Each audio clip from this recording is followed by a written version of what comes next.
दिलवा के बाती धुकुर धुकुर बाती दिलवा के बाती रात भर जब के दरिया में नहाई हो के दी रात भर जब के दरिया में नहाई हो के दी आज राजा जी के घर में बिहान हो के दी रे आजा राजा जी के घर में बिहान हो के दी रे आजा राजा जी के घर में बिहान हो के दी अरे आजा राजा जी के घर में बिहान हो के दी।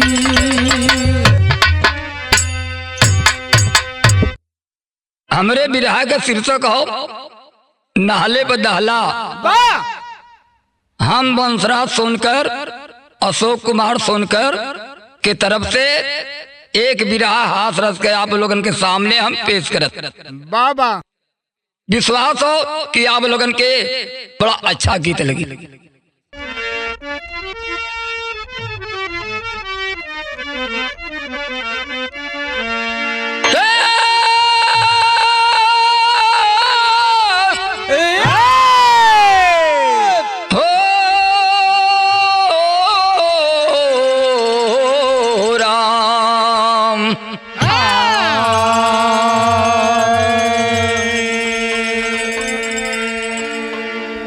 महिला जगत का उत्थान पे नर की श्रेणी में नारी भी आने लगी।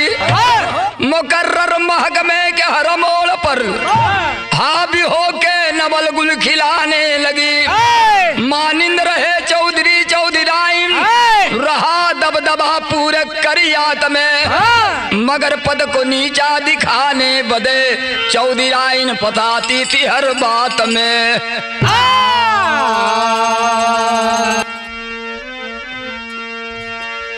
वाह एक गांव के चौधरी चौधराइन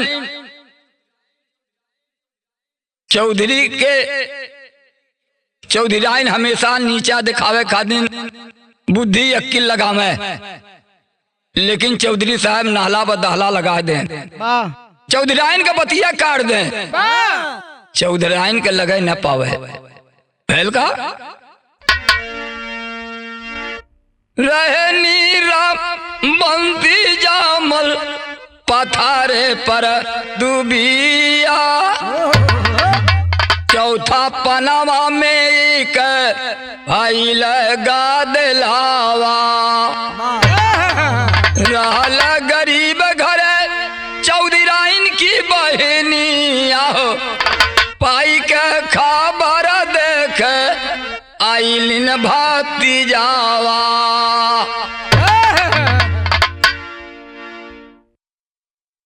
चौधरी साहब के एक बहन रही दुलारे के, लेकिन शादी भइल बहनिया के बहुत गरीबी घरे, कोनो तरह से ओकर गरीबी कटत रहा है। बहनिया के मालूम है कि हमरे भैया के लड़का पैदा भल बा, सोचे कि नैहरे चलब सौरी पोत देव तो कुछ नेक जोग पाइप तो हमार गरीबी कड़ी आई। यह सोच के बहनिया चलल बा। नैहरे पहुंचल गांव में जब हलल हर चौधराइन के खबर लगे कि तुहार नाना दावत। 101 डिग्री बुखार चढ़ गए। कह रे बाप रे बाप, हो सके न चौधरी कुछ खाए के दे दे, भैंसिया दे दई है। जैसे दुआरे पहुंचल वैसे चौधराइन कहे नंदो कहे तू तो आएगा सब ठीक है बाप, लेकिन आज तू लौट जा। काहे भौजी, कहे तुहार नजर हमरे बेटवा पर जाई तो हमार बेटवा मार जाई। आज जा, बाद में आओ तो तोहन न्योग जोग दे के हम विदाई करब। अरे भाई क्या बेचारी रोत बा, क्या गीत लग गया।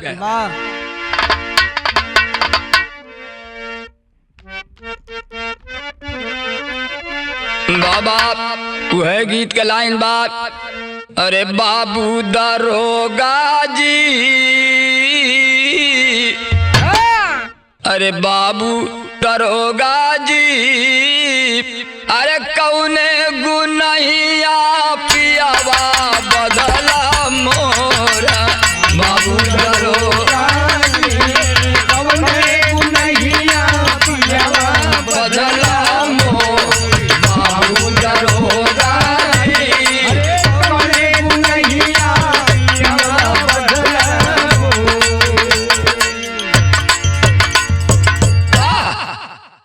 खड़ी होई के बेचारी रोवत दुआरे, न पानी मिलत बा न दाना मिलत बा।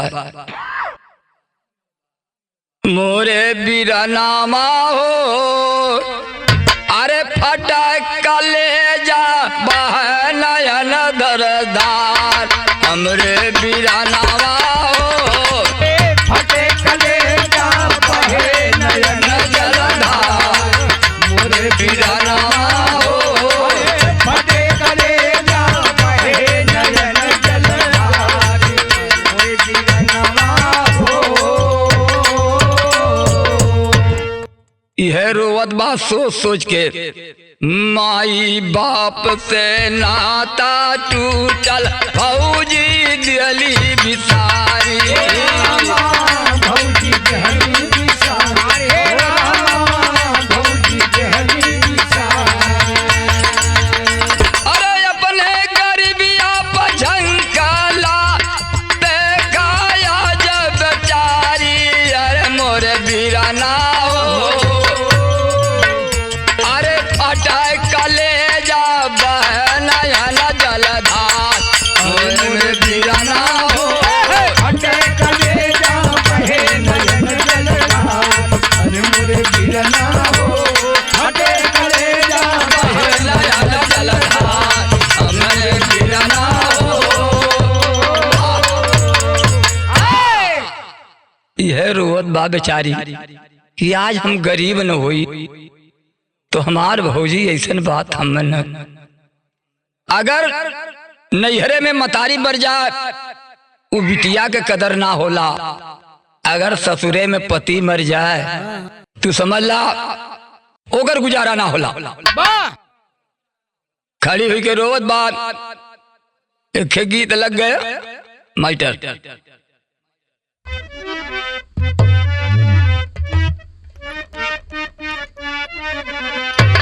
गीत के लाइन बात, अरे पायलिया अरे पायलिया अरे छमकाला रात कोठे पायलिया, चमकेले रात कोठे पर, पायलिया चमकेले रात कोठे पर।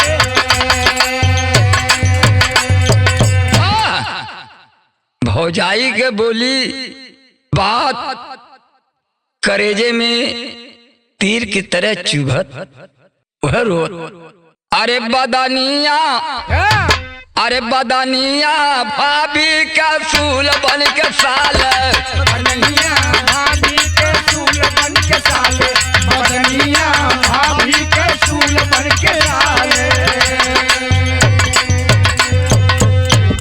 और जैसे ठका मुर्री ना नदिया के मारी, जैसे ठक मुरली न नदिया के मारे, जैसे ठक मुरली न नदिया के मारे। अरे घरवा में घुसऊ न पवली बेचारी, घरवा में घुसहु न पवली बेचारी, घरवा में घुसहु न पवली बेचारी। अरे लौटद की कहली नयन छल छला के, लौटद की कहली नयन छल छला के, लौटद की कहली नयन छल छला के। अरे जुग जुग दिया भौजी बबुआ तोहार, निराश नहीं हरते तुझ कद का जाल, निराश नहीं सुसर के जाले निराश नहीं हरते, सुसर के जाले निराश नहीं हरते।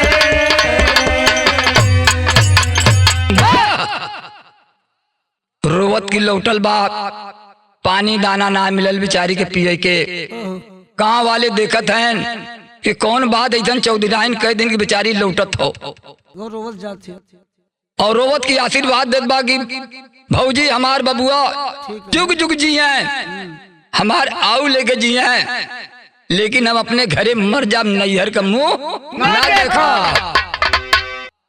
ए भैया लेकिन भैल बा गीत के लाइन पचरा,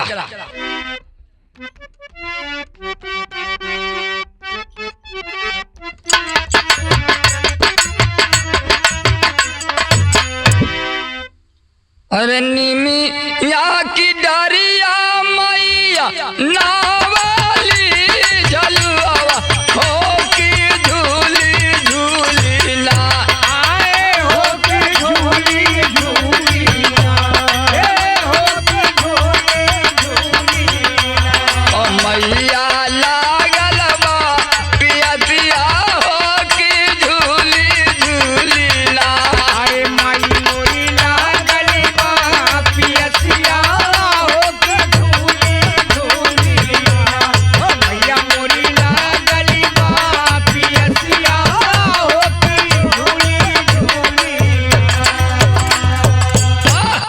बेचारी लौटल भाग, लेकिन यार भैल का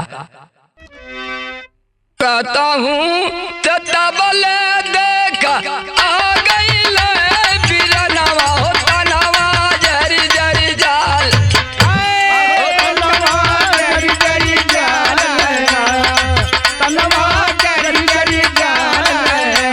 ओ मारा गौआ भर में हनवा हो तनवा जरी जरी जाल मारे गौआ भर में हनवा तनवा जरी जरी जाला। मारे गौआ भरी में हनवा तनवा जरी जरी जरी जाला नारे तनवा जरी जरी जाला रे तनवा जरी जरी जालना तनवा जरी जरी जालना तनवा जरी जरी जालना तुम्हारे गौआ भरी में हनवा तनवा जरी जरी जालना तुम्हारे गौआ भरी में हनवा तनवा जरी जरी जालना। चौधरी साहब घरे पहुंचा ना पाए, रस्तवे में गांव वाले घेर लिए। कहे को भैया तू कहाँ से आवत है? कहे का करी भैया हम कलिए के पंचायत में गल रहे, वहीं से लौटल है। कहे तू सबकर पंचायत करत है और तोरे घरे के पंचायत करी? कहे का भाई गांव वाले बतावत है तोहारी बहनिया नहीं पवली पानिया दनवा रे तनवा जर जर तनवा जर जर जाला ओ नानत तोरे चौदी रनवा हो तनवा जर जर जाला ना नानक तोहरे चौदी जनवा तनवा जरी जरी जाला। बोल के नानक तोहरे चौदी जनवा तनवा जरी जरी जाला।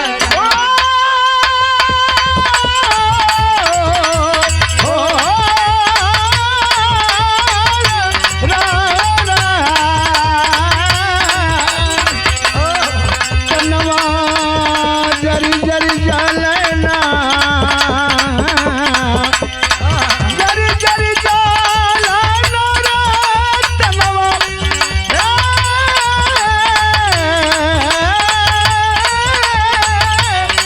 जरी जरी जालना तनवा जरी जरी जालना तनवा जर जर जाला नानत तोहरे चौदी रनवा तनवा जरी जरी जालना नानक तोहरे चौदी जनवा तनवा जरी जरी जालना।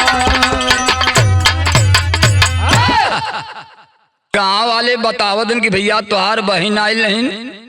चौधराइन पता न कौन ऐसा बात कह दिन बेचारी जौने गोड़े आयल वही गोड़े लौट गई। बाबा ओके पानी दाना ना मिला तोरे रहते धिक्कार हो। चौधरी साहब सुने नाराज बहन, अरे बाप रे बाप हमरे बहनी के पानी दाना ना मिलल, एकर बदला लेवे के चाहिए। धीरे धीरे मन धूमिल करे लटकाए तुथुन गिराए घरे गए टूटही खटिया में चारों खाना चित गिर। चौधराइन दौड़ के गई कादन रोज चौधरी साहब हंसत आवत रहन, बोलत रहन आज काहे मन एकदम धूमिल चेहरा उदास हो, क्यों झगड़ा उड़ा कह के तो ना आवतन। जाए के चौधराइन पूछा दिन का बात हो, काहे चेहरा उदास हो?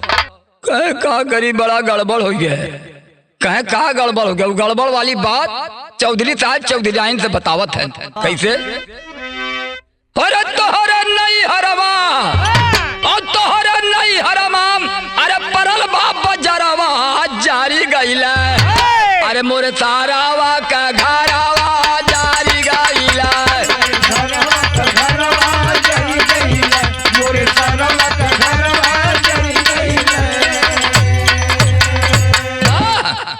कहे ससुरारी गले पंचायत में और खबर लगल, गांव में आग लगल, पूरा जर के गाँव है। चौधराइन सोचा था नहीं आग लगे कुल जर गया तो कुछ बचल हो चल ना होई। कहे थोड़ा सा सामान देते ही और जल्दी हमरे नैहर पहुंचावा। चौधराइन चलाकी का कैली और कहे चौधराइन जल्दी देर ना लगावा, चौधराइन जल्दी देर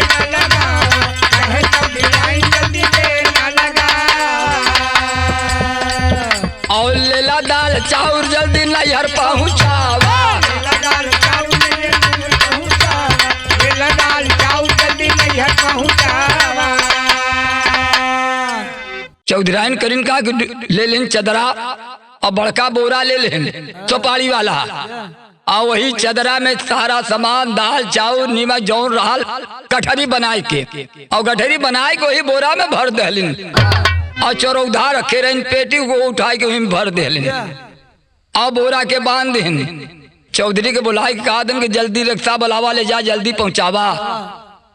चौधरी साहब चल गए सुखू रिक्शा वाले के यहाँ। कहे भैया सुखू कहा चौधरी साहब कहे तनी हमरे ससुरारी चलेगा थोड़ा देर सामान पहुंचावे के हो और तनी सवेरवा भोरवा में आया। अब आजकल जेठ का महीना हो बड़ा तगड़ा घाम लू बहाला। रिक्शा चालक भैया सुखू अपन भोरवा में पहुंच गए। सामान लदे लगल कैसे अरे सामान चौधरी रिक्शा पर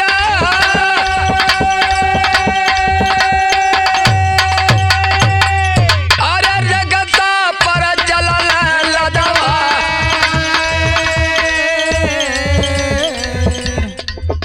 और ससुरारी के बहाने रिक्शा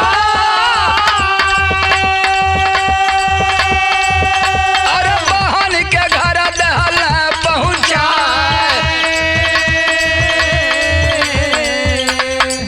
देखा कितना बड़ा खतरा हो गया। रिक्शा जाए के रहल ससुरारी पहुंच गए और लेकिन रिक्शा बहनियौरे घूम गए कर मुंह चला के बहनियौरे। जब बहनियौरे पहुंचल तो भैया बहनिया देखे से अपन बड़ी खुद भइल कि हमार भैया आई गए। सामान मान घरे में गए पानी दाना आयल लेकिन हर भैल का शाम हो द चौधरी खसाला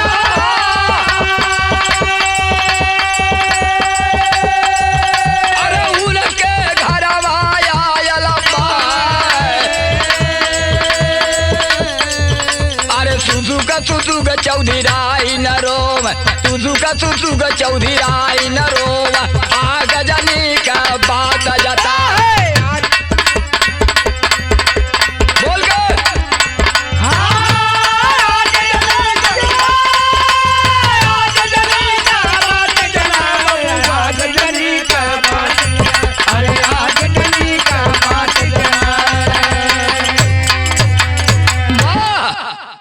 चौधरी साहब तो ससुराली के बहाने बहनियौरे पहुंच गए और वही क्षेत्र में क्योंकि सामान पहुंचावे के रहल चौधरी के साथ ले गलन पहुंचावे खातिर तोचन की आयन तनी बहनिया का हाल चाल ले ले तब घरे चली बाजार से मिठाई लेन लेके पहुंचन दुआरे और चौधरी आयन देखा दिन दौड़ के वह गोड़ पकड़ के लगिन रोवा खटिया उटिया ना बिछाई।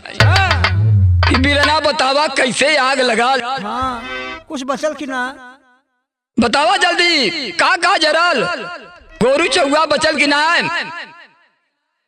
ए भैया चौधरी ने पूछा दिन भाव टेरी के मास्टर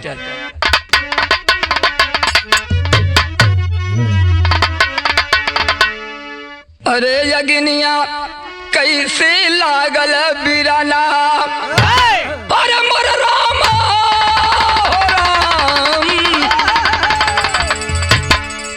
अरे यगिनिया कैसे लागल बीराना अरे बेटा टांग पकड़ के भैया के बहिनिया अगिनिया कैसे लागल बीराना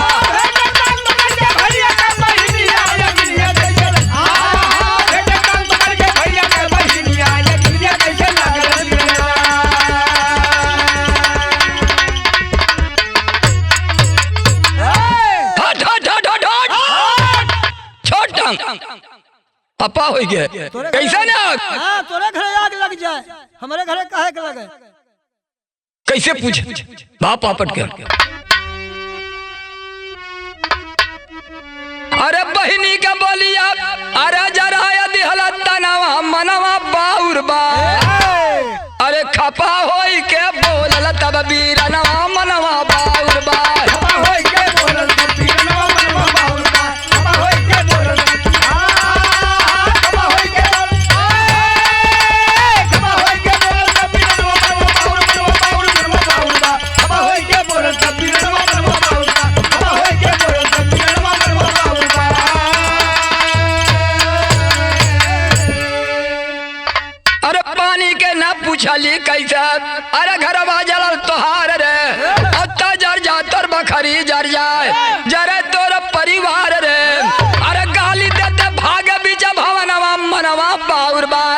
और तबले चौधरी आ गईला सा मनवा मनवा बाल तबले चौधरी आ गए तो मनवा मनवा बाउल बा तबले चौधरी आ गए तो मनवा मनवा तबले चौधरी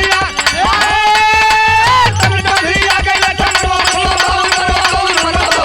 तबले चौधरी आ गए तो मनवा मनवा बाउल बा तबले चौधरी आ गए तो मनवा मनवा बाउल बा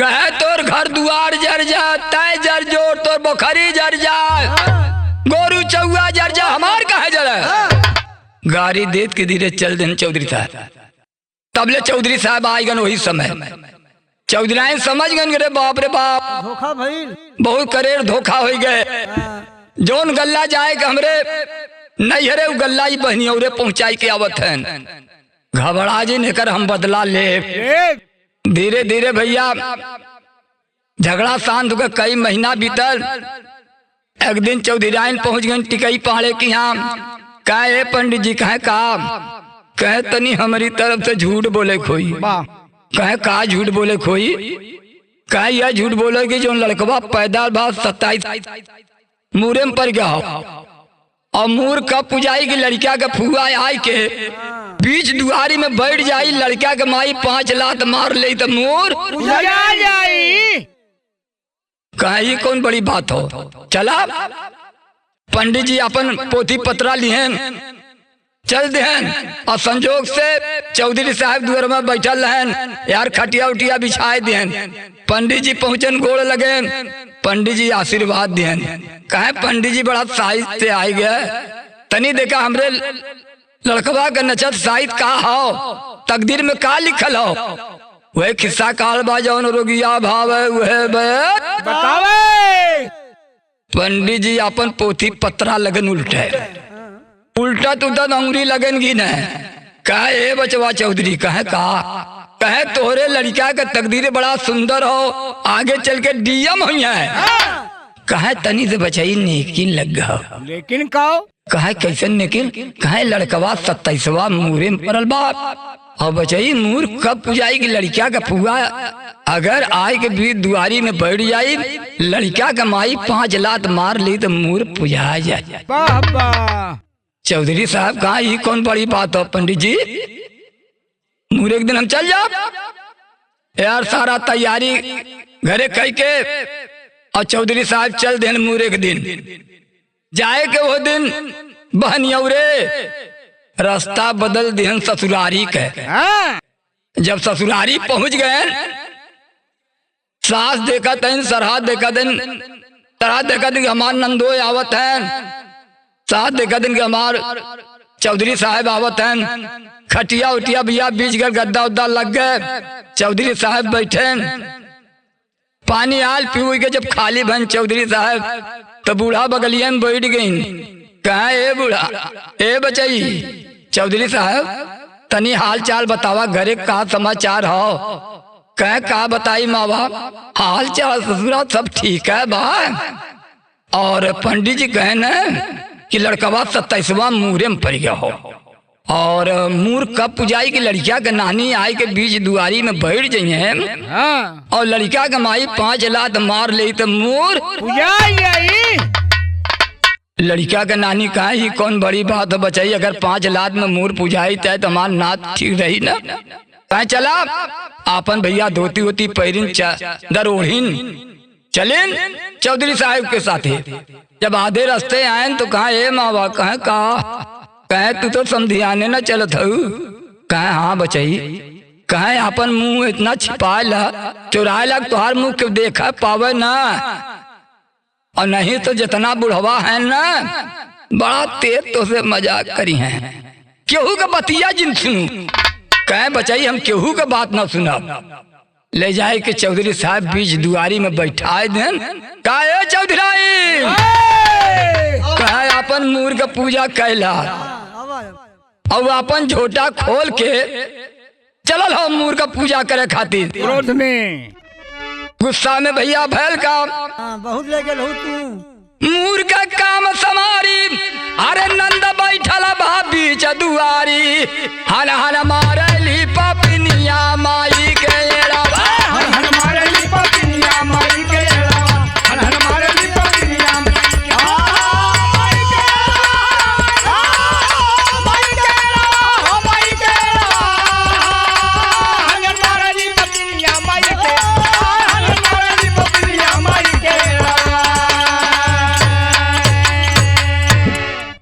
कहे कि बुझल आ गई लू नैहर का चाउर दाल। अरे 5 लाख तक लगता बुढ़िया सुरपुर गईली तत्काल। हाल ना जनली उडाई निया माई के रेड़ावा।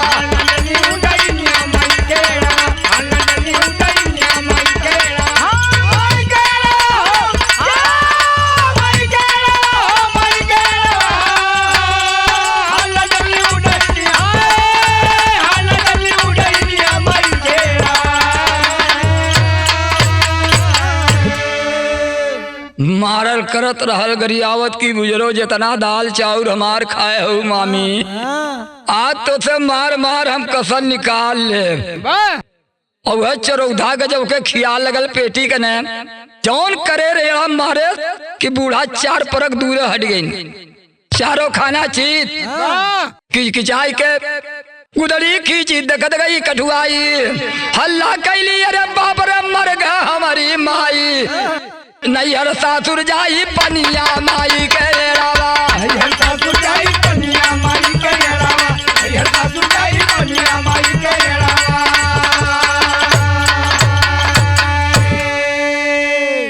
अरे मजरी भइल बा चनवा के खेतवा की लोरिका भैल बारा खा।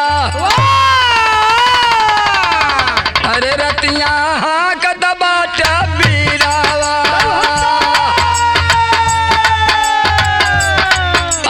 रतिया हाकत बाटा बीरावा लेड़ी आवारे सी।